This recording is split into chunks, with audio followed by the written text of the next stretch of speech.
Hello everyone, welcome to my channel Net Education and welcome to my Telegram diaries. So friends, today's session on quiz which I gave you day before yesterday on committees and commission. तो आज हम जो भी quiz हुआ था committees और commission के उससे रिलेटेड जो MCQs आपको दिए थे उसको हम यहाँ डिस्कस करने वाले हैं इन डिटेल विद कॉन्सेप्ट्स. ठीक है, so without getting delay let's get start with the video. So friends, here you can see the first question on screen. ये क्वेश्चन आपको पोल नंबर फर्स्ट में दिया था मैंने. ये क्वेश्चन कह रहा था कि which constitution aims is to enable the development of vibrant knowledge based society.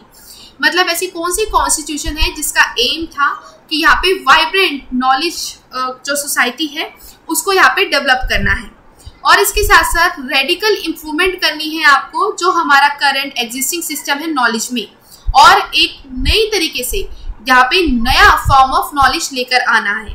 तो ये कौन सी कमिटी या कौन सा ऐसा कमीशन जो कहता था आपको पहला कह रहा है NPE 1986 यानी कि नेशनल पॉलिसी ऑफ एजुकेशन आपको कह रही है, या फिर कोठारी कमीशन कह रहा है 1964, या फिर नेशनल नॉलेज कमीशन आपको कह रही है 2007, या फिर सेकेंडरी कमीशन ऑफ एजुकेशन 1953 आपको ये इस स्टेटमेंट को फेवर कर रहा है. कौन सी ऐसी कमीशन है? सो इसका राइट आंसर जल्दी से बताइए. और इसका राइट आंसर फ्रेंड्स यहाँ पे है थर्ड. सो कॉन्ग्रेचुलेशन जिन्होंने यहाँ पे थर्ड आंसर सही दिया था पोल में और सही उनका यहाँ पे मार्क हुआ था राइट आंसर. सो फ्रेंड्स इसकी एक्सप्लेनेशन देख लो. यहाँ पे जितना हो सका यहाँ पे एक्सप्लेनेशन में लेके आई हूँ, जितना आपको यहाँ पे क्रिस्प वे में समझा सकूँ, क्योंकि ये जो कमिटीज एंड कमीशन का जो सेशन है ये मैंने पहले भी अपने चैनल पे डिस्कस किया हुआ है. तो अगर आप चाहते हैं हर एक कमीशन को और डिटेल में पढ़ना तो you can refer that session in my channel only. अगर आप कमीशन एंड कमिटी करके सर्च करेंगे तो आपको सारे के सारे कमीशंस और कमिटीज वहाँ मिल जाएंगे. आज यहाँ पे क्वेश्चंस के अकॉर्डिंग ही मैं इस तरह से क्रिस्प वे में एक्सप्लेनेशन लेके आई हूँ ताकि आप इजीली रिकॉल कर पाए और कभी भी ना भूलें. ठीक है, और जो जो यहाँ पे मार्क किया हुआ है, जो जो अंडरलाइन किया है या फिर जो जो हाईलाइट किया है उसको प्लीज रेफर कीजिए, क्योंकि यही आपको हाईलाइट 2 मार्क्स बचा आपको दिला सकती है और वही 2 मार्क्स आपकी बढ़ा भी सकती है. ठीक है, तो आपको क्या करना है, इन्हीं एक्सप्लेनेशंस को देखना है और आप इसको क्लियरली इसे रेफर करना है शॉर्ट और क्रिस्प फॉर्म में. तो फ्रेंड्स यहाँ पे नेशनल नॉलेज कमीशन 2007 आया था. ये कॉन्स्टिट्यूट किया था जून 2005 में. किसने? प्रधानमंत्री थे जब, कौन थे प्राइम मिनिस्टर? यहाँ पे मनमोहन सिंह जी थे. ठीक है, और उन्हीं के चेयरमैनशिप के अंडर यहाँ पे जो सैम पित्रोदा जी है इन्होंने एक तरह का ब्लूप्रिंट प्रिपेयर किया था. ठीक है, इस ब्लूप्रिंट में कई तरह के रिकमेंडेशंस थे और इन्होंने कहा था कि किस तरीके से हम अपने करंट एग्जिस्टिंग जो सिस्टम ऑफ नॉलेज है उसको हम बदल सकते हैं और किस तरह से उसके अंदर चेंजेस लेकर आए ताकि हम अपने 21st सेंचुरीज के जो चैलेंजेस है उसको फेस कर पाए और वही जो भी आने वाले फ्यूचर में चैलेंजेस है उसको हम फेस कर सके. तो ये आपको एक तरह के ब्लूप्रिंट जो सैम पित्रोदा जी ने यहाँ पे बनाया था तो वो उसके अंदर रिकमेंडेशंस दिए थे. ठीक है, एक तरह का ब्लूप्रिंट यहाँ पे उन्होंने बनाया था. इस ब्लूप्रिंट में उन्होंने कई तरीके की बात की कि किस तरह से हमें यहाँ पे इंफ्रास्ट्रक्चर डेवलप करना पड़ेगा. अगर हम चाहते हैं कि यहाँ पे करंट सिस्टम को हम यहाँ पे बदले तो उसके लिए आपको क्या करना पड़ेगा, ICTs यानी कि इंफॉर्मेशन कम्युनिकेशन टेक्नोलॉजी को एनहांस करना पड़ेगा, उसको स्ट्रेंथन करना पड़ेगा, बढ़ावा देना पड़ेगा. यहाँ पे ऑनलाइन यहाँ पे लाइब्रेरीज लेकर आनी पड़ेगी बच्चों के लिए, डिजिटल इनिशिएटिव लेना पड़ेगा. यहाँ पे आप नॉलेज नेटवर्क क्रिएट करना पड़ेगा, पोर्टल्स यहाँ पे आपको बनाने पड़ेंगे बच्चों के लिए अगर आप चाहते हैं कि हमारा करंट एजुकेशन सिस्टम बदल जाए, अच्छा हो जाए और चैलेंजेस को फेस करने. इसके अलावा अगर आप चाहते हैं वाइब्रेंट नॉलेज बेस्ड सोसाइटी को डेवलप करना तो इसके लिए आपको रेडिकल इंप्रूवमेंट करने पड़ेंगे अपने एग्जिस्टिंग सिस्टम में. ठीक है, रेडिकल इंप्रूवमेंट करने के साथ साथ इन्होंने ये भी कहा था अपने इस ब्लूप्रिंट में एक तरह के फ्रेमवर्क में कि यहाँ पे हमें स्ट्रेंथन करने की जरूरत है अपने एजुकेशन सिस्टम को. यहाँ पे ज़्यादा से ज़्यादा प्रमोट करना पड़ेगा हमारे डोमेस्टिक रिसर्च को. जितना हम यहाँ पे डोमेस्टिक रिसर्चेस को बढ़ावा देंगे, जितना ही यहाँ पे रिसर्चेस जितने भी हमारे टीचर्स है असिस्टेंट प्रोफेसर हैं, जितने यहाँ पे रिसर्च करेंगे उतना ही रिसर्च के थ्रू यहाँ पे कई तरीके के सॉल्यूशंस निकलेंगे और हमारा जो करंट एग्जिस्टिंग सिचुएशन है वो बेटर बनेगा। तो रिसर्च को बढ़ावा दे रहा है, इनोवेशन को यहाँ पे बढ़ावा देने की बात की गई थी। इसके अलावा यहाँ पे फैसिलिटेट करना है अपने नॉलेज एप्लीकेशंस को हर सेक्टर में, चाहे वो हेल्थ सेक्टर हो, चाहे वो एग्रीकल्चर सेक्टर हो, चाहे वो इंडस्ट्रियल सेक्टर हो, हर सेक्टर में हमें यहाँ नॉलेज को अप्लाई करना है, फैसिलिटेट करना है और अपने सही तरीके से गवर्नेंस के लिए, ठीक है, सही तरीके से गवर्नेंस के लिए भी यहाँ पे इंफॉर्मेशन कम्युनिकेशन टेक्नोलॉजी को एनहांस करना है और अपने करंट एजुकेशन सिस्टम को बदलना है। तो ये हमें किसने कहा था, ये हमें बात की गई थी, नेशनल नॉलेज कमीशन में बात की गई थी। सैम पित्रोदा जी ने अपना फ्रेमवर्क तैयार किया था, उस फ्रेमवर्क में और उस ब्लूप्रिंट में ये रिकमेंडेशंस हमें दिए थे, ठीक है। तो आई होप ये आपको समझ आ गया होगा। नेक्स्ट क्वेश्चन देखिए, नेक्स्ट आपको दिया हुआ है, which committee recommended that body like NCTE, AICTE, UGC and other must be replaced by a commission for higher education and research।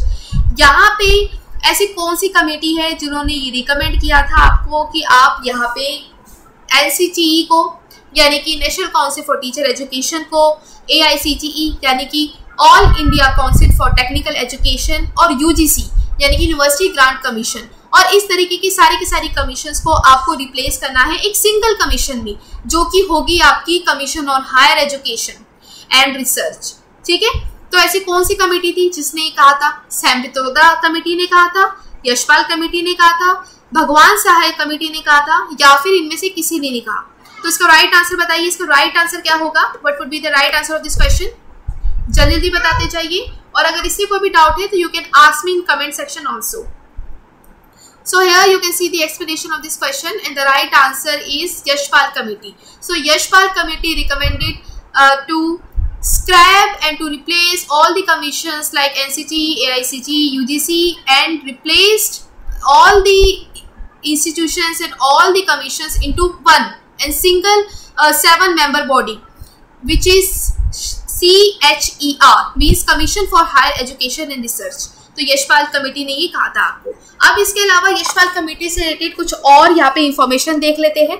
So friends, ये जो हमारी नेशनल एडवाइजरी कमेटी थी, ठीक है, यशपाल कमेटी एक तरह की नेशनल एडवाइजरी कमेटी थी जो कि गवर्नमेंट ने ये सेटअप की थी 1992 में मार्च में, और ये किसकी चेयरमैनशिप के अंडर आई थी, ये under the chairmanship of Yashpal ji, उनके फ्रेमवर्क में उनकी चेयरमैनशिप के अंडर ये कमेटी आई थी और इन्हीं के नाम के ऊपर ये कमेटी बैठ गई। मतलब अब इन्हें नेशनल एडवाइजरी कमेटी हम नहीं कहते, हम इन्हें यशपाल कमेटी के नाम से ज़्यादा जानते हैं क्योंकि इन्होंने इस चेयरमैनशिप की थी, ठीक है। इसके अलावा यहाँ पे यशपाल जी ने यहाँ पे कहा था कि लर्निंग विदाउट बर्डन होना चाहिए, ठीक है। इन्होंने कहा था ये जो करंट जो एजुकेशन सिस्टम थे, स्कूल एजुकेशन सिस्टम थे, उससे खुश नहीं थे। इन्होंने कहा था कि यहाँ पे लर्निंग जो करवा रहे हो बच्चों की वो बिना किसी बर्डन के होने चाहिए। यहाँ पे लर्निंग ऐसे कराओ बच्चों की, 4 दीवारों से हटकर, इस 4 वॉल्स, इस 4 बाउंड्री को आप हटाओ, इसके परे पढ़ाओ बच्चों को, एक्सपीरियंशियल नॉलेज दो, लर्निंग बाय डूइंग करवाओ। रोड मेमोराइजेशन के जो कॉन्सेप्ट है उसको ये नकारते थे कंप्लीटली, उसके वो ये डिनाई करते थे और कहते थे रोड मेमोराइजेशन लर्निंग मत कराओ, बच्चों को यहाँ पे फुल फ्रीडम दो कि वो अपनी नॉलेज को खुद कंस्ट्रक्ट कर पाए। कंस्ट्रक्टिव नॉलेज बेस्ड एनवायरनमेंट, एक कंड्यूसिव नॉलेज बेस्ड एनवायरनमेंट यहाँ पे क्रिएट करो, तो वही आपका लर्निंग विदाउट बर्डन के अंदर आता था। तो यशपाल कमेटी ये फेवर करती थी। इसके साथ साथ यहाँ पे आपको कुछ और इम्पोर्टेंट बात यहाँ पे बताते हैं। यशपाल कमेटी ने कुछ और रिकमेंडेशन दिए थे। इन्होंने कहा था अपनी रिपोर्ट में कि जो फाइनल इन्होंने अपनी रिपोर्ट सबमिट की थी MHRD को, यानी कि ministry of human resource development को, इन्होंने कहा था कि जितनी भी यहाँ पे डीम यूनिवर्सिटी है ना, इसको आप क्या करो, अमेंडेंट कर दो, उसको हटा दो, जितनी भी डीम यूनिवर्सिटी है, ठीक है, इसको हटा दो। और इन्होंने कहा था कि अगर जो भी डिजर्विंग डीम यूनिवर्सिटी है ना, उसको आप फुल फ्लेजेड यूनिवर्सिटी बनाओ। मतलब ये क्या फायदा, आप डीम टू बी यूनिवर्सिटी बनाते जा रहे हो, आप इसको हटाओ। अगर आप चाहते हो कि ये जो डीम टू बी यूनिवर्सिटी है, अगर आप देख रहे हो, ऑब्जर्व कर रहे हो कि अच्छा काम कर रही है, अपने 20 साल के टेन्योर में इन्होंने अच्छा काम किया है, अच्छे तरीके से रिजल्ट्स दे रही है, तो आप इसको फुल फ्लेजेड यूनिवर्सिटी बनाओ। क्या फायदा, आप बेफालतू में आप डीम टू यूनिवर्सिटी बनाए जा रहे हो। तो ये इसके फेवर में थे। उन्होंने कहा था डीम टू यूनिवर्सिटी है, इसको यहाँ पे हटाओ, या तो इसको हटा दो या फुल फ्लेजेड यूनिवर्सिटी में कन्वर्ट कर दो। इसके अलावा यहाँ पे इन्होंने कहा था कि जो ग्रेजुएट रिकॉर्ड एग्जामिनेशन है, ये लो, ग्रेजुएट रिकॉर्ड एग्जामिनेशन है, ये लेके आओ। एक तरह का टेस्ट है जो कि किसके लिए, यहाँ पे यूनिवर्सिटी एजुकेशन के लिए एक टेस्ट यहाँ पे लेकर आओ। GRE को ये फेवर करते थे। इसके अलावा ये कहते थे कि जितनी भी जो भी हमारी कमीशन या कमेटी है, जैसे कि national NCTE, national council for teacher education, और ये AICTE, UGC, इन सबको आप रिप्लेस कर दो, एक सिंगल 7 मेंबर बॉडी में कन्वर्ट कर दो, commission for higher education and research के अंदर। और जितने भी हमारे IITs है, IITs, IIMs है, इसको आप एनकरेज करो, ठीक है, इनको डाइवर्सिफाई करो, इनकी जितनी भी डाइवर्सिटी है उसको आप यहाँ पे एनकरेज करो, क्योंकि जितने भी IITs हमारी जो है जो इंस्टीट्यूशंस हैं और जो मैनेजमेंट जो हमारे इंस्टीट्यूशंस है, ये अच्छे काम कर रहे हैं, तो इनको और बढ़ावा दो, उनका स्कोप और बढ़ाओ, इनको as an full fledged university में तब्दील करो, बदलो। तो ये हमें कौन कहते थे, ये यशपाल कमेटी के अंदर ये रिकमेंड किया गया था, तो ये इसको कहती थी, ठीक है। कई तरीके के रिकमेंडेशन दिए गए थे इन्होंने अपनी रिपोर्ट में, ठीक है। तो आई होप ये आपको समझ आ गया होगा। इसके अलावा फ्रेंड्स यहाँ पे आपके लिए एक नई टर्म होगी, ये भगवान सहाय कमेटी।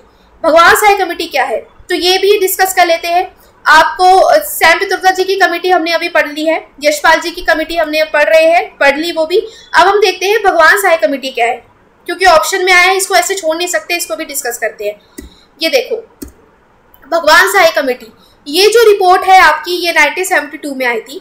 इन्होंने भी ऑब्जर्व किया था, इन्होंने क्या ऑब्जर्व किया था, इन्होंने कहा था कि जितने भी हमारे यहाँ पे जो ट्रेनिंग हो रही है ना टीचर्स की, ये गलत हो रही है, मतलब ये ट्रेनिंग पे ध्यान नहीं दे रहे, जो भी स्टेट है ट्रेनिंग पे ध्यान नहीं दे रहे हैं टीचर्स की, और यहाँ पे किसी भी तरह का प्रोविजंस नहीं है इन सर्विस एजुकेशन का। अगर मान लो यहाँ पे टीचर अपने आप को अपग्रेड करना चाहे तो उनके लिए कोई प्रोविजंस ही नहीं है, वो किस तरह से अपग्रेड करे अपने आप को।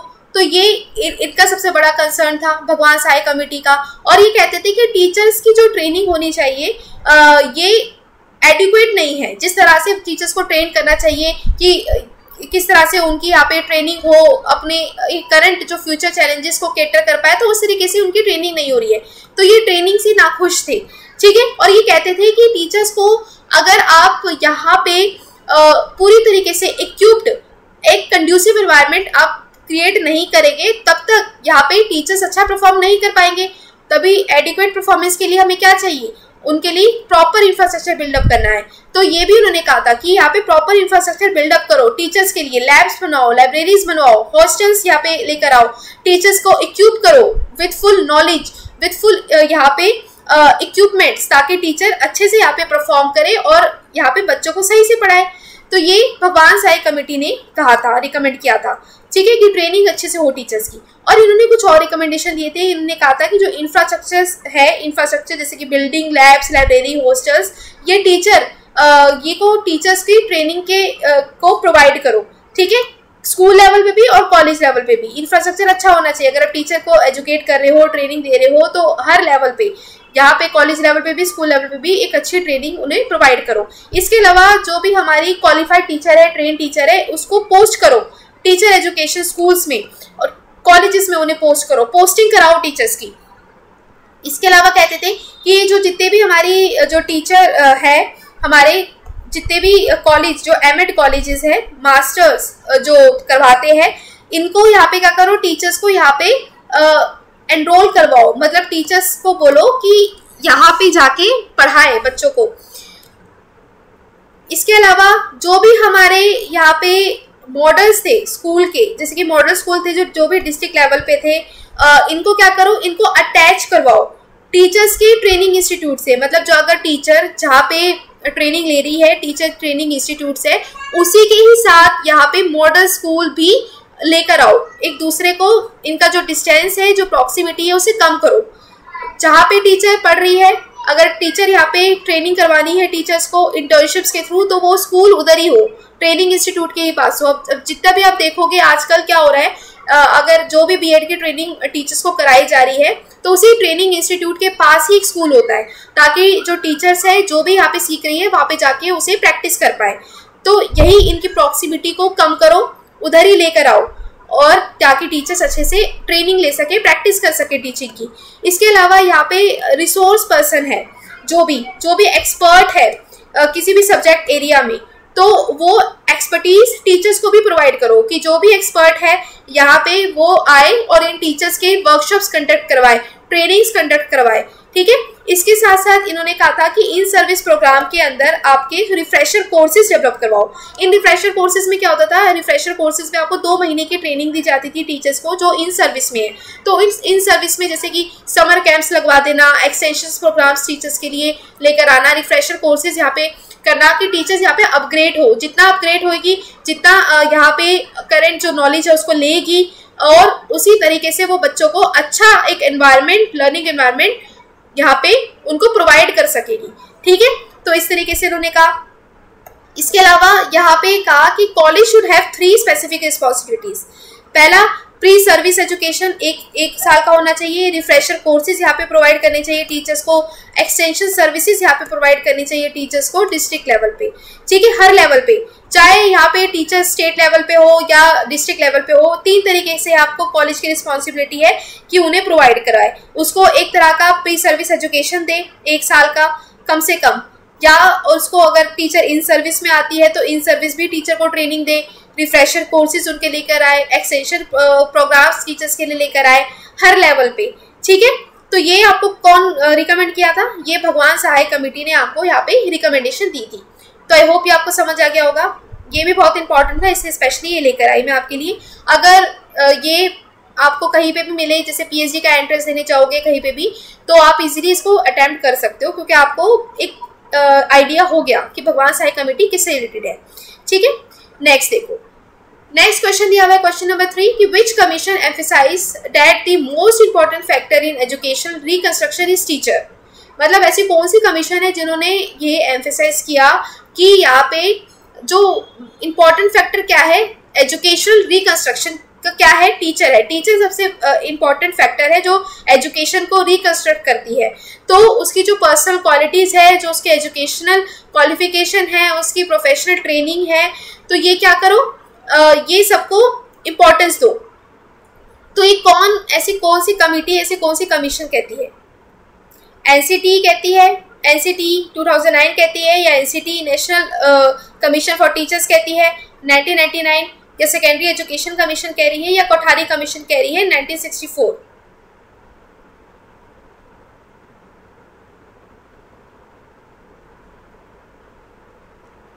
So friends, here your right answer is secondary education commission. Secondary education commission है जो कि स्पेसिफिकली बात करती है हमारे टीचर्स को, यहाँ पे टीचर्स को बढ़ावा देती है कि टीचर्स यहाँ पे सबसे इम्पोर्टेंट रोल प्ले करते हैं हमारे एजुकेशन के सिस्टम को कंस्ट्रक्ट करने में। ठीक है, यहाँ पे सेकेंडरी एजुकेशन कमीशन है जो कि दूसरे नाम मुदैलिर कमीशन के नाम से भी जानी जाती है।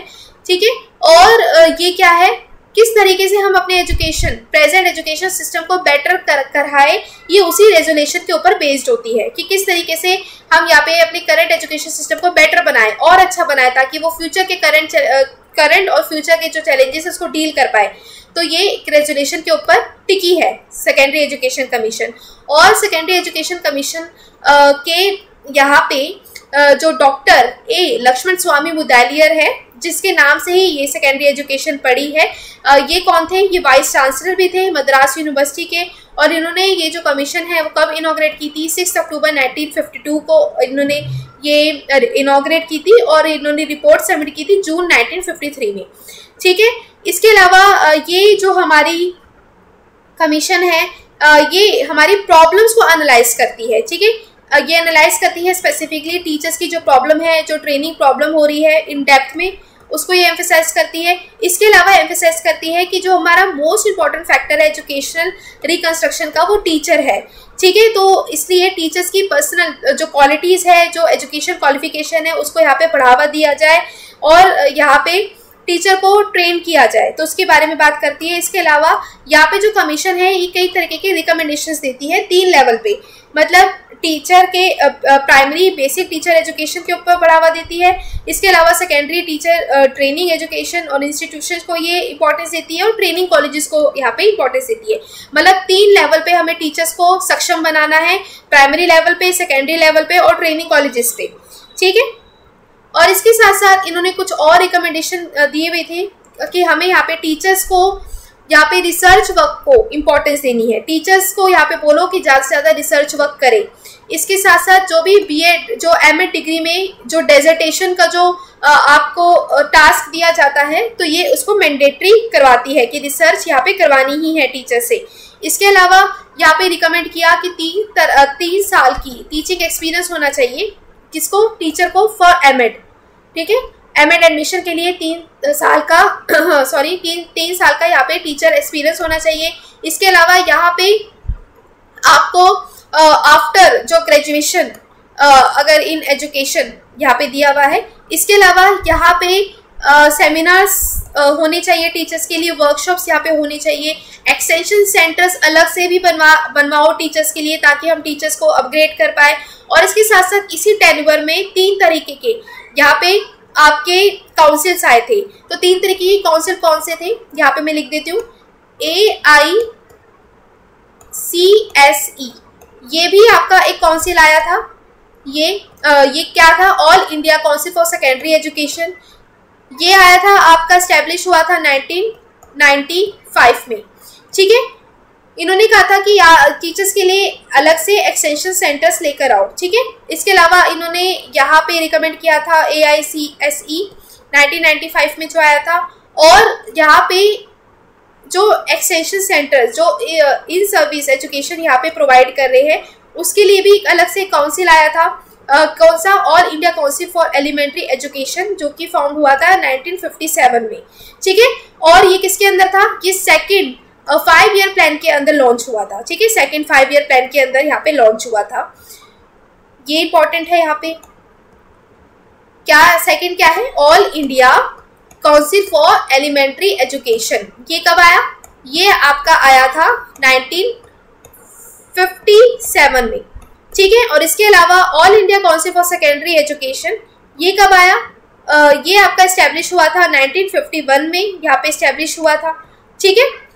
और इसके अलावा यहाँ पे सेंट्रल इंस्टीट्यूट ऑफ इंग्लिश भी आया था 1959। तो ये आपके लिए जानना इसलिए इम्पोर्टेंट है क्योंकि ये इसी टेन्योर के बीच में आया था, ठीक है। सेकेंडरी एजुकेशन कमीशन के अंदर ही यहाँ पे ये उसी के सेकेंड 5 ईयर प्लान के अंदर ही लॉन्च हुए थे। 3-4 चीज़ें यहाँ पे लॉन्च हुई थी, इसलिए जानना ही बहुत इंपॉर्टेंट है, ठीक है। आई होप ये आपको समझ आ गया होगा। सो फ्रेंड्स, ये बहुत इंपॉर्टेंट है। नेक्स्ट देखो, क्वेश्चन नंबर 4 कि it suggested the correspondence courses for the training of teachers already in service, recommended the greater coordination between NCERT and SIE for qualitative improvement in school education।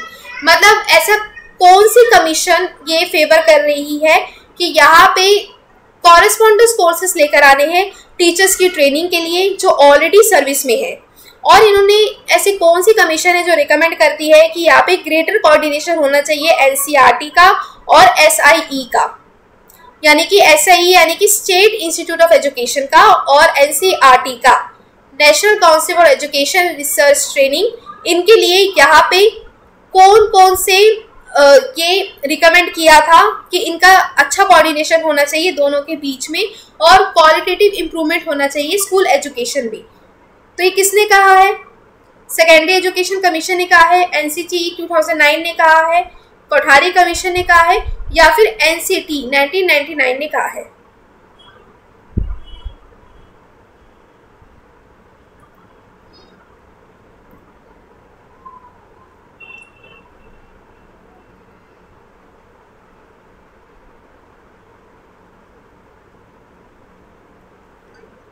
So here friends, your right answer is third, Kothari commission. So congratulations जिन्होंने Kothari commission answer दिया। So friends, ये आपका जो भी quality improvement की जो बात की गई है और इन दोनों के कोऑर्डिनेशन की बात की है, वो बात की है आपकी कोठारी कमीशन ने।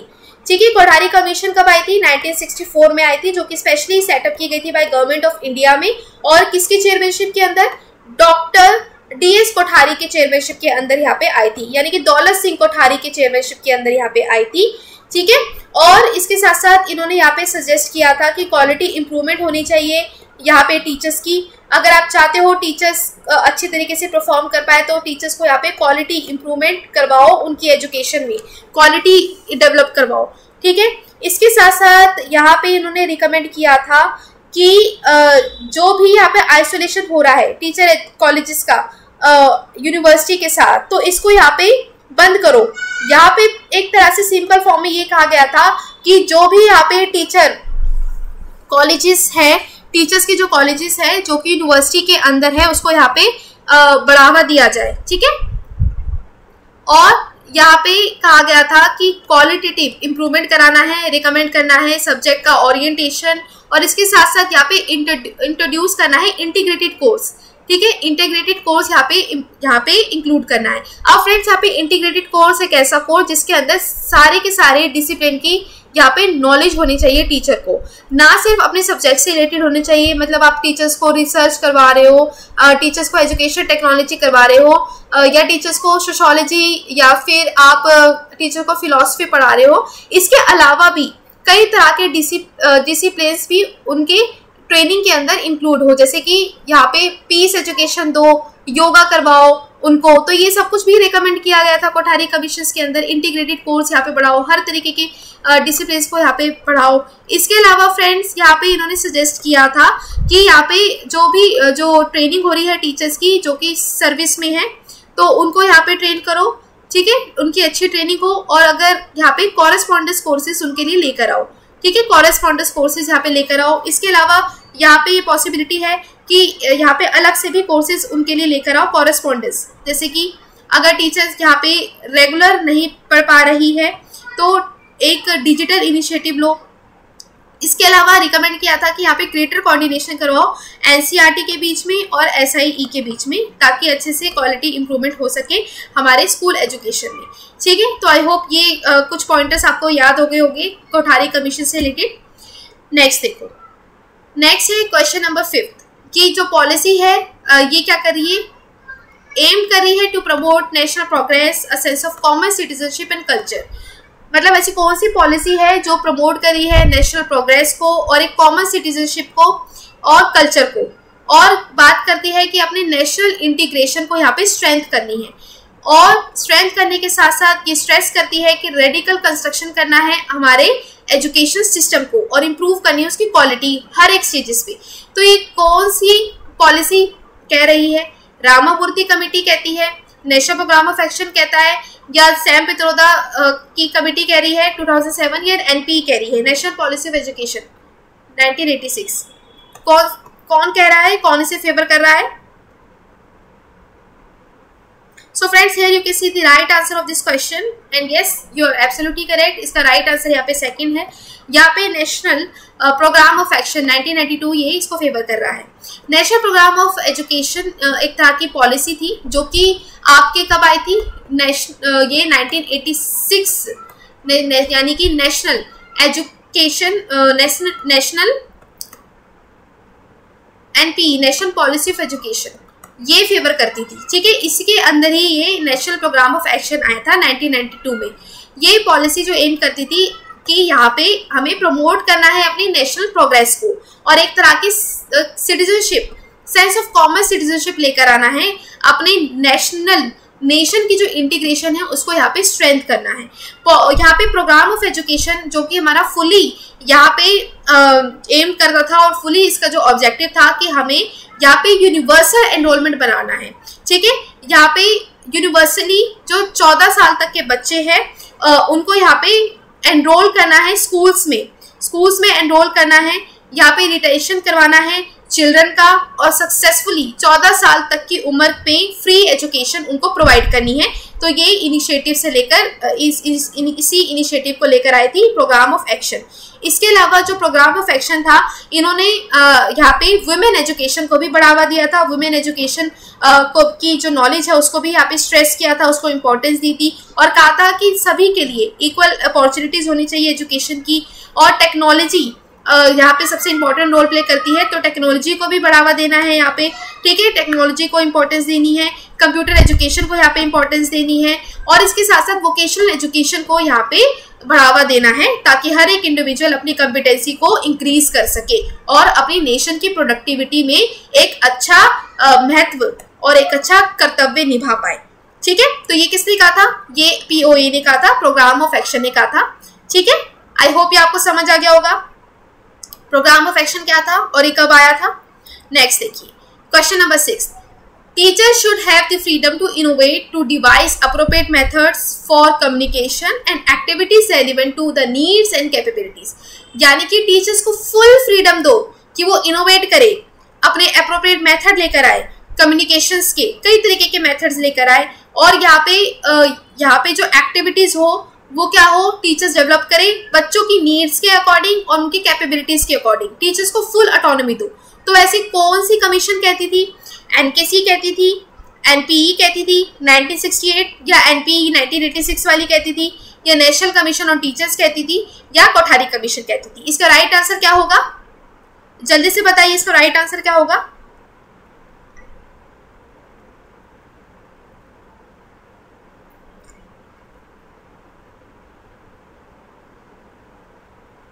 So here friends you can see the right answer of this question which is answer number 3 NPE 1986 importance देती थी कि टीचर्स को फुल ऑटोनॉमी दो कि टीचर्स यहाँ पे क्या करा पाए, यहाँ पे इनोवेट कर सके, कई सारे मेथड्स डेवलप कर सके, ठीक है, और यहाँ पे अपनी एक्टिविटीज को डेवलप कर पाए, नीड्स एंड कैपेबिलिटीज को यहाँ पे बढ़ाए। तो यहाँ पे ये एम्फेसिस करती थी किसके ऊपर, और इसके साथ साथ जो NPE है हमारी, ये टीचर्स के एप्टीट्यूड को भी बढ़ावा देती थी कि टीचर्स के एप्टीट्यूड को यहाँ पे इंक्रीज करना है और यहाँ पे टीचर्स को के लिए जो इन सर्विस एजुकेशन है वो भी प्रोवाइड करनी है टीचर्स को, ठीक है। इसके अलावा कई सारे यहाँ पे जो ट्रेनिंग स्कूल्स थे, ठीक है, वो भी यहाँ पे अपग्रेड करने की बात की गई थी कि जितने भी हमारे ट्रेनिंग स्कूल्स है डिस्ट्रिक्ट लेवल पे उसको यहाँ पे इम्प्रूव करो, ठीक है। और यहाँ पे ट्रेनिंग कॉलेजेस है, यहाँ पे उसको अपग्रेड करो, जो भी कॉलेजेस है टीचर एजुकेशन के उसको यहाँ पे अपग्रेड करो, ठीक है। इंस्टीट्यूट ऑफ एडवांस स्टडीज है एजुकेशन की, वो लेकर आओ, यहाँ पे अपग्रेड करो। और इस इंस्टीट्यूशंस ऑफ एडवांस स्टडीज है यहाँ पे स्पेशली टीचर को रिसर्च करने के लिए और कुछ न्यू इनोवेट करने के लिए प्रोत्साहित करो, ये सब कुछ इसके अंदर आया था। इसके अलावा रिसर्च एंड इनोवेशन के साथ साथ यहाँ पे टीचर्स को किस तरह से हम एक होलिस्टिक डेवलपमेंट करवा पाए टीचर्स का, किस तरीके से हम यहाँ पे टीचर्स को एक होलिस्टिक पर्सपेक्टिव डेवलप करवा पाए, तो उसके ऊपर यहाँ पे ध्यान दिया गया था। टीचर्स की फुल ऑटोनॉमी पे भी ध्यान दिया गया था, फ्रीडम दो टीचर्स को कि वो खुद इनोवेट करे, मोटिवेट करे, ठीक है, टीचर्स को यहाँ पे मोटिवेट करो, यहाँ पे उन्हें इंस्पायर करो टीचर्स को, ताकि वो आगे जाके खूब आगे तरक्की करे और खूब अच्छे तरीके से एक अच्छा बच्चों के लिए एजुकेशन सिस्टम डेवलप कर पाए। तो ये सब कुछ कौन कहता है? ये नेशनल पॉलिसी ऑफ एजुकेशन कहती है 1986, और इन्होंने यहाँ पे कुछ सर्टन थिंग्स थी जो रिकमेंड की थी और इन चीजों को बढ़ावा देने की बात की गई थी, ठीक है। Question number 7। क्वेश्चन नंबर 7 क्या कह रहा है? Minimum qualification for teacher educator should be post graduate degree in the subject and a BEd। मतलब अगर टीचर एजुकेटर है उसकी मिनिमम यहाँ पे क्या होनी चाहिए? पोस्ट ग्रेजुएट की डिग्री होनी चाहिए किसी सब्जेक्ट में, एजुकेशन की फील्ड में, और BEd होनी चाहिए, ठीक है। और प्रेफरेबली यहाँ पे MEd को बढ़ावा दिया गया। तो ये किसके अंदर दिया गया? और अगर टीचर यहाँ पे बनना चाहती है, टीचर अगर यहाँ पे किस बच्चों को एजुकेट करना चाहती है, तो उसके लिए मिनिमम क्वालिफिकेशन यहाँ पे एलिमेंट्री ट्रेनिंग जो यहाँ पे इंपॉर्टेंस दी गई, एलिमेंट्री ट्रेनिंग।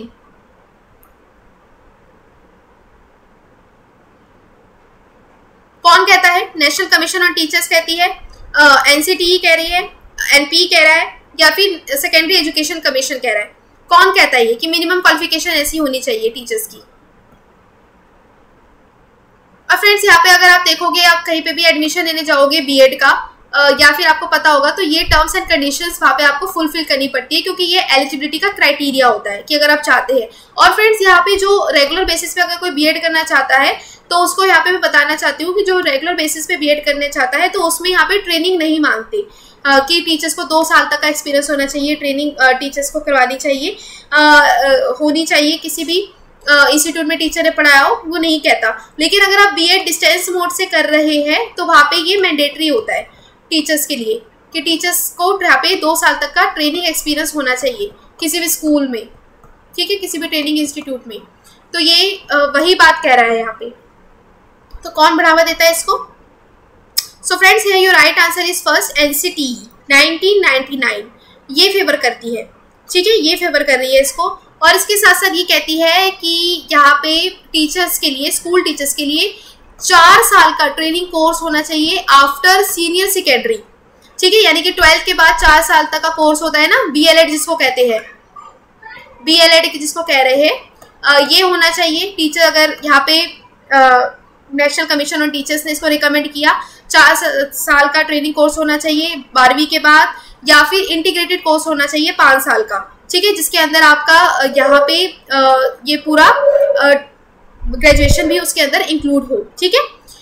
इसके साथ साथ यहाँ पे टीचर्स के लिए 2 साल तक का 2 ईयर का ट्रेनिंग कोर्स होना चाहिए डिजायरेबली, यानी कि बीएड, ये होना चाहिए मैंडेटरी, ठीक है, ये आपको कहता है। इसके साथ साथ यहाँ पे जो टीचर एजुकेटर्स है किसी भी कॉलेज में, उसको यहाँ पे इन डिसिप्लिन्स की जो नॉलेज होना मैंडेटरी है, जैसे कि यहाँ पे एजुकेशनल डिसिप्लिन जैसे कि साइकोलॉजी, सोशोलॉजी, फिलॉसफी, इसकी नॉलेज होना यहाँ पे इम्पॉर्टेंट है इस डिसिप्लिन्स की। यहाँ पे अगर टीचर यहाँ पे एजुकेटर बनना चाहती है कॉलेज में, ठीक है, और यहाँ पे मिनिमम क्वालिफिकेशन क्या है टीचर एजुकेटर की, वो भी बताया गया है कि पोस्ट ग्रेजुएशन होनी चाहिए यहाँ पे, ठीक है, यहाँ पे डिग्री होनी चाहिए टीचर के पास बीएड, यहाँ पे प्रेफर करते हैं एमएड हो, टीचर्स के पास एमएड की डिग्री हो, मास्टर ऑफ एजुकेशन हो टीचर। इसके अलावा यहाँ पे जो मिनिमम क्वालिफिकेशन है किसी भी टीचर एजुकेटर की, वो क्या होनी चाहिए, एलिमेंट्री ट्रेनिंग इंस्टीट्यूट यहाँ पे होने चाहिए, वो उसकी डिग्री होनी चाहिए, ठीक है। और फ्रेंड्स अगर आपको यहाँ पे जो एलिमेंट्री वाला जो कोर्स पता है किसी को, तो आप यहाँ पे कमेंट सेक्शन में लिख सकते हैं कि ऐसा कौन सा है, ये ईएलटी है या फिर ईटीटी है, ठीक है, एलिमेंट्री टीचर ट्रेनिंग ये है। तो ये भी होना चाहिए टीचर को, अगर टीचर बनना चाहती है तो प्राइमरी लेवल पे तो ये मैंडेटरी है, ठीक है। इसके अलावा टीचर्स को यहाँ पे इंटर्नशिप का एक्सपीरियंस भी होना चाहिए यहाँ पे। और इन्होंने यहाँ पे कमीशन ने जो प्रैक्टिस जो टीचर के करवाते थे ना, उसको एक वर्ड से यहाँ पे रिप्लेस किया गया था, इंटर्नशिप, यानी कि आप टीचर को जो बीएड के 6 महीने की जो ट्रेनिंग होती है ना, उसको अब इंटर्नशिप कंसिडर किया जाता है according to national commission on teacher, इन्होंने रिकमेंड किया था, ठीक है।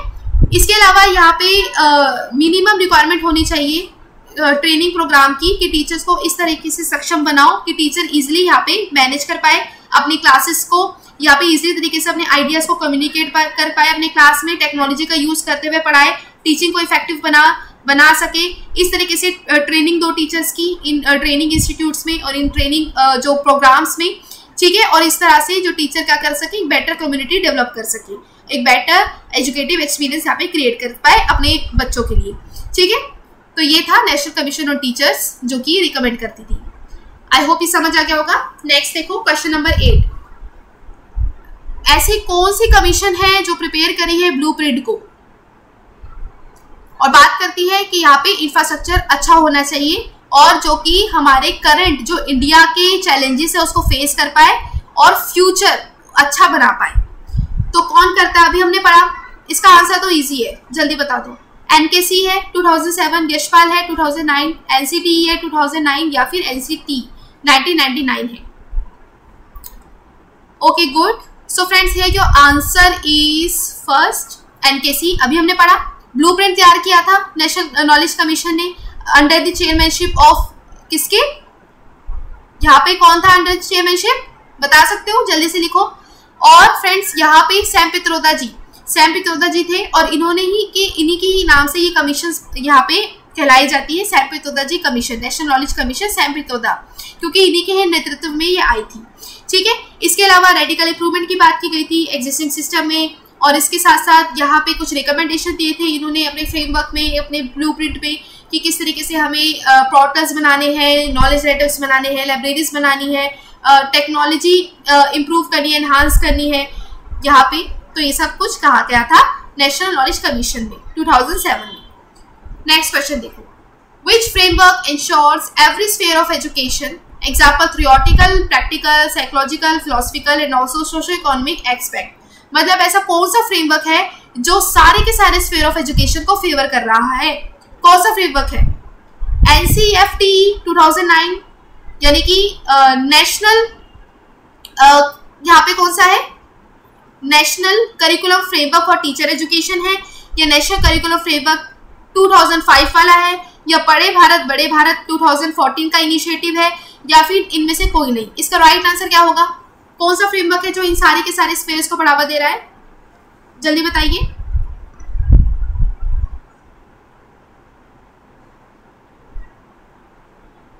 So here friends, your right answer is first इसका राइट आंसर है NCFTE 2009। इसकी फुल फॉर्म है national council for teacher education, जो 2009 में आया था। और फ्रेंड्स यहाँ पे सबसे इंपॉर्टेंट बात है, ये लिख लो का, ये यहाँ पे क्वेरी थी एक लर्नर की, उसको कंफ्यूजन थी कि NCF किसने दिया है और NCTE ये किसने दिया है, ये फ्रेमवर्क यहाँ पे किसने दिया है। तो फ्रेंड्स यहाँ पे मैं बता दूं आपको, जो यहाँ पे NCFTE यानी कि national curriculum framework for teacher education, जो 2009 में आया था, ये डेवलप किया था आपका NCTE ने। NCTE has developed the national curriculum framework for teacher education. ठीक है, ये इसने दिया था। और दूसरी तरफ जो NCF देखोगे आप, नेशनल करिकुलम फ्रेमवर्क, ये आपको किसने दिया था? नेशनल करिकुलम फ्रेमवर्क NCF, जो 2005 में आया था, ये NCERT ने डेवलप किया था। ठीक है, कंफ्यूज नहीं होना है, यहाँ पे ये NCERT ने डेवलप किया था। इसको लिख लो कहीं पे, कंफ्यूज मत होना। ये पूछ भी लेगा आपको, यहाँ पे क्वेश्चन आ सकता है, तो इसलिए आपसे ये बताया है आपको। ठीक है, अब इसकी एक्सप्लेनेशन देख लो। जो national council for teacher education है, इसने नेशनल करिकुलम फ्रेमवर्क यहाँ पे डेवलप किया था स्पेशली फॉर टीचर एजुकेशन 2009 में। और ये किसकी बेसिस में था? ये नेशनल करिकुलम फ्रेमवर्क के बेसिस के ऊपर आया था, जो 2005 में ऑलरेडी डेवलप हो चुका था। और ये क्या कहता था, यहाँ पे कई तरीके के यहाँ पे एक्सपर्ट कमेटी लगी हुई थी इसको बनाने में, और ये सारे एक्सपर्ट्स के नेम है, जैसे कि प्रोफेसर CL आनंद, प्रोफेसर राजा गणेशन, प्रोफेसर SVS चौधरी। तो ये सारे के सारे जो भी एक्सपर्ट कमेटी है, ये सब कुछ लगे हुए थे इस NCFTE 2009 को बनाने में, इनका काफी योगदान था। ठीक है, जो NCFTE फ्रेमवर्क है, ये क्या करती थी, ये दोनों की बात करती थी, क्वालिटी की भी बात करती थी और क्वांटिटी इंप्रूवमेंट की भी बात करती थी टीचर एजुकेशन में। और ये टीचर एजुकेशन के हर लेवल को यहाँ डील करती थी।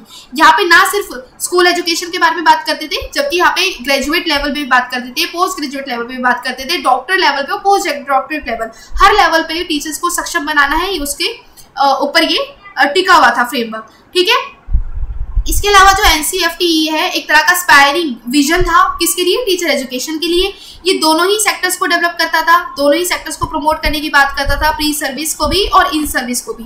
और इसमें हर तरीके के डिसिप्लिन पढ़ाने की बात की गई थी कि टीचर्स को यहाँ पे हर तरीके से हर स्फीयर की नॉलेज दो, थ्योरेटिकल नॉलेज दो, प्रैक्टिकल नॉलेज दो, साइकोलॉजिकल नॉलेज दो, फिजियोलॉजिकल नॉलेज दो यहाँ पे। ठीक है, सोशो इकोनॉमिक एक्सपेक्ट भी टीचर्स को बढ़ाओ। इसके अलावा यहाँ पे कुछ कॉन्ट्रीब्यूशंस थे, कुछ कंसर्न्स थे कि ये तो आपको ध्यान में रखने हैं क्या, कि प्रोफेशनलाइजेशन करो टीचर एजुकेशन का, यहाँ पे टीचर एजुकेटर को सही तरीके से प्रिपेयर करो, रिसर्च को बढ़ावा दो, इनोवेशन को बढ़ावा दो, ओपन एंड डिस्टेंस लर्निंग लेकर आओ टीचर एजुकेशन के लिए। अगर टीचर रेगुलर बेसिस पे यहाँ पे किसी सर्कमस्टांसेस से एजुकेशन नहीं ले पा रही है, तो उनके लिए ओपन एंड डिस्टेंस लर्निंग का जो एक इनिशिएटिव है वो लेकर आओ, वो डेवलप करो, एक तरह का प्लेटफॉर्म डेवलप करो। इसके साथ साथ यहाँ पे टीचर्स को वोकेशनल स्ट्रीम में भी एजुकेट करो। ठीक है, इसके अलावा वोकेशनल स्ट्रीम के अंदर जैसे कि कॉम्पिटेंसीज किस तरह से टीचर बढ़ाए, किस तरीके से यहाँ पे टीचर अपने क्लास को मैनेज कर पाए, किस तरीके से काउंसलिंग करवा पाए, काउंसलिंग का भी अलग से यहाँ पे कोर्स था। तो इस तरीके की वोकेशनल ट्रेनिंग भी टीचर्स को दो ताकि टीचर्स इजीली यहाँ पे मैनेज कर पाए और हर फील्ड की टीचर्स को नॉलेज हो। ठीक है, तो आई होप आपको समझ आ गया होगा।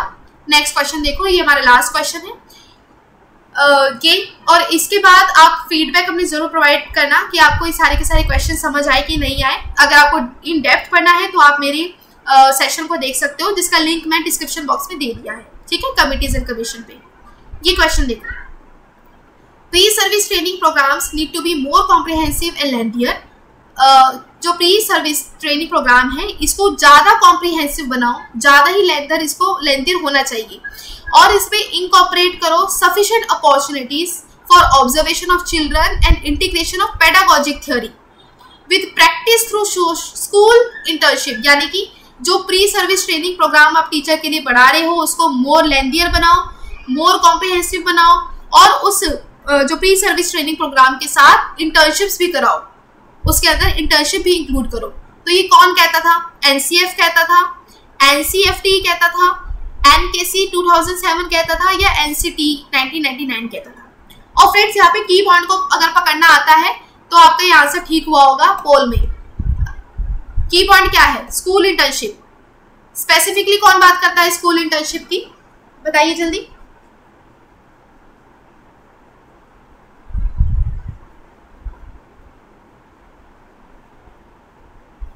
सो गुड एवरीवन, यहाँ पे जो स्पेसिफिकली स्कूल की जो बात कर रहा है वो कौन करता है? एनसीएफ करता है, नेशनल करिकुलम फ्रेमवर्क, जो 2005 पे आया था। ठीक है, ये क्या है? एक तरह का ब्रॉड फ्रेमवर्क है टीचर्स के लिए, स्कूल टीचर्स के लिए। ठीक है, इसमें क्या है? यहाँ पे बात की गई थी कि प्री सर्विस ट्रेनिंग प्रोग्राम्स है इसको आप कॉम्प्रिहेंसिव बनाओ टीचर्स के लिए, लेंथियर बनाओ। जैसे कि अभी बात चल रही है कि जो बीएड का जो कोर्स है ना इसको 1 साल का बढ़ा दो, 1 साल का बना दो, 1 ईयर का बना दो। लेकिन वही दूसरी तरफ कई तरह की कॉन्ट्रोवर्सीज निकल कर आई कि आप इसको 2 साल का ही रखो, क्योंकि 1 साल में जो यहाँ पे क्या ही सीखेगा, जो टीचर क्या ही सीख पाएगी। तो ये कंट्रोवर्सी भी चल रही है। तो इसी को ही फेवर करते हुए जो नेशनल करिकुलम फ्रेमवर्क है ये कहता है कि इस कोर्स को, यहाँ पे बीएड के कोर्स को कम से कम 2 साल तक का तो रखो, ताकि यहाँ पे कॉम्प्रिहेंसिव नॉलेज टीचर को मिल पाए हर उसमें, और ट्रेनिंग भी टीचर को कराओ। स्कूल इंटर्नशिप्स भी यहाँ पे मैंडेटरी करवा दी गई थी, और स्कूल इंटर्नशिप भी यहाँ पे टीचर्स को करवाओ। इसके अलावा यहाँ पे जो सब्जेक्ट एरिया है, जैसे कि यहाँ पे हेल्थ एजुकेशन से रिलेटेड, फिजिकल एजुकेशन, योगा है, ये भी उनके करिकुलम में इंटीग्रेट करो। ठीक है, ये भी उनके करिकुलम में लेकर आओ। इसके अलावा आप पीस एजुकेशन को भी इंट्रोड्यूस करो उनके एजुकेशन प्रोग्राम में, ताकि पीस के बारे में भी टीचर पढ़े। इसके अलावा एक्स्ट्रा स्किल्स है वो भी यहाँ पे आप लेकर आ सकते हो। अब जैसे कि आप यहाँ पे बीएड के का कोर्स स्ट्रक्चर देखोगे तो वहाँ पे कई तरीके की नॉलेज टीचर्स को दी जा रही है, जैसे कि एजुकेशन टेक्नोलॉजी की भी नॉलेज टीचर को दी जाती है। रिसर्च और इनोवेशन के साथ साथ यहाँ पे टीचर्स को इंटर्नशिप भी मैंडेटरी कर दी गई है। ठीक है, इसके अलावा यहाँ पे आजकल देखोगे अलग से ही एक सेक्शन आता है गाइडेंस एंड काउंसलिंग का। आजकल कुछ यूनिवर्सिटीज क्या करती है, टीचर्स को अलग से काउंसलिंग और गाइडेंस का भी कोर्स करवाती है, उसी फ्रेमवर्क के अंदर, उसी कोर्स स्ट्रक्चर के अंदर अलग से वो करवा रही है। तो टीचर्स को हर तरीके से